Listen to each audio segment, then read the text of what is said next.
અમદાવાદના Shri Mamadev education and charitable trust દ્વારા આગામી 16 મેના રોજ એક ભવ્ય અખંડ સનાતની સંકલ્પ યાત્રાનું પ્રસ્થાન થવા જઈ રહ્યું છે, જે જગતગુરુ સ્વામી વીરભદ્રાનંદ ગિરી મહારાજ જેઓ પૂજ્ય મામા સરકાર તરીકે ઓળખાય છે, તેમના દિવ્ય સંકલ્પથી શરૂ થનારી આ 12 દિવસીય યાત્રા બાવળાના શ્રી મામાદેવ તપોભૂમિ તીર્થધામથી નીકળી ભારતભરના પવિત્ર તીર્થધામોની મુલાકાત લેશે। આ આધ્યાત્મિક મહાયજ્ઞનો મુખ્ય ઉદ્દેશ સનાતન ધર્મની સાચી દિશા અને ગુરુ શિષ્ય પરંપરાને પૂજ્ય પ્રજ્વલિત કરવાનો છે। યાત્રા દરમિયાન બિંદુ સરોવર, અંબાજી, પુષ્કર, હરિદ્વાર, ઋષિકેશ અને આદિ કૈલાસ જેવા પવિત્ર સ્થળોએથી જળ સંકલિત કરવામાં આવશે। યાત્રીઓ નવા સંસદ ભવનની મુલાકાત લઈ અયોધ્યામાં પ્રભુ શ્રી રામ અને કાશી વિશ્વનાથના દર્શન પણ કરશે। અંતમાં આ તમામ પવિત્ર તીર્થોના જળની શાસ્ત્રોક્ત વિધિ મુજબ ગુજરાતના સ્થિર લિંગ પર જળાભિષેક કરવામાં આવશે, જે લોક કલ્યાણ અને સામાજિક એકતાનો સંદેશ આપશે।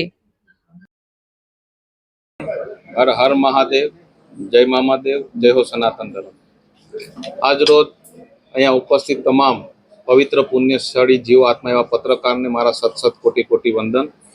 જગતગુરુ વીરભદ્રાનંદગિરી મહારાજ મામા સરકાર મારું નામ છે। ગયા જે હનુમાન જયંતિનો દિવસ હતો ત્યારે મને હરિદ્વારની અંદર દીક્ષા આપવામાં આવી અને ત્યારબાદ આ હનુમાન જયંતિના દિવસ સુધી મેં એક પારદર્શકતા હેતુથી કોઈ પણ મીડિયા સામુ કે કોઈ પણ ચેનલ સામુ રજૂઆત મારી કોઈ કરી નહોતી, પણ હવે મારે એક અખંડ સનાતન જન જાગૃત યાત્રા એક સંકલ્પ સાથે આજે ગુજરાતની અંદર અમદાવાદથી એક બાવળા જે સ્થાન છે મારું, ત્યાં આશ્રમ છે, ત્યાંથી શરૂઆત કરી અને ઓમ પર્વત સુધી મારે આ યાત્રા લઈ જવાની છે।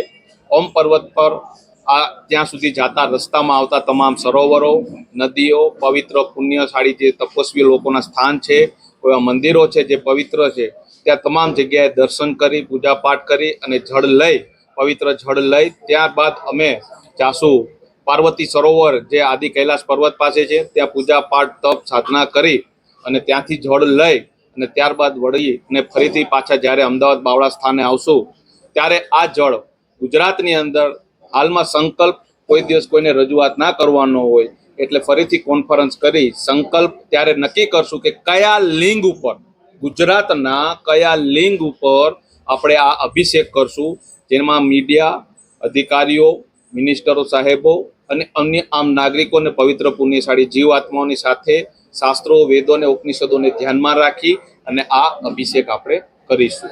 આ સંકલ્પ એના માટેનો છે કે એક શરૂઆત છે કે જે અત્યારમાં ગુરુ શિષ્યની પરંપરા નષ્ટનાબૂદ થઈ ગઈ છે, સનાતન ધર્મને આગળ વધારવો।